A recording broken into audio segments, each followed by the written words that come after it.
বই অথবা কোরআনের তাফসীর হাদিসের কিতাব নিয়ে মাঝে মাঝে ছেলেকে বলবেন আপনি করতে পারলে আপনি করবেন, না হয় বাচ্চাদেরকে বলবেন। মুসলমানের প্রত্যেকটা ঘর একটা ছোট্ট মাদ্রাসা হওয়া দরকার, ঠিক কিনা? আপনারা কি মাদ্রাসায় গিয়ে ভর্তিও করতে পারবেন? পারবেন। আপনার ঘরটাকে মাদ্রাসা বানানোর চেষ্টা করতে হবে।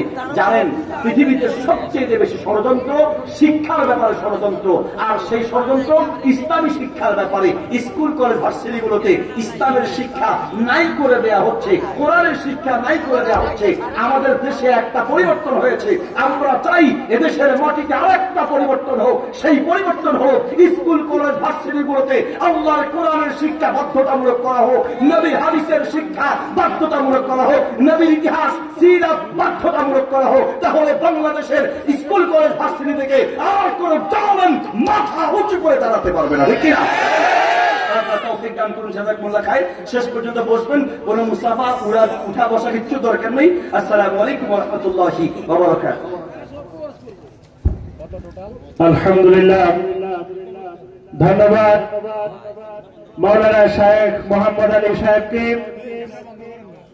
আমাদেরকে তার মূল্যবান আলোচনাটুকু উপহার দেওয়ার জন্য।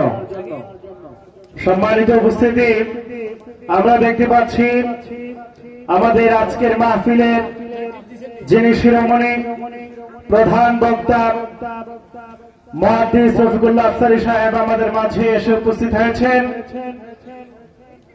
উনি কিছুক্ষণের মধ্যে আলোচনা শুরু করবেন। আমরা সকলে একটা তাকবীর দিয়ে হুজুরকে বরণ করবো ইনশাআল্লাহ। সকলের ইমানি পাওয়ার সকলটুকু কণ্ঠ উজাড় করে দিয়ে আমরা সকলে একসাথে তাকবীর দেবো ইনশাআল্লাহ।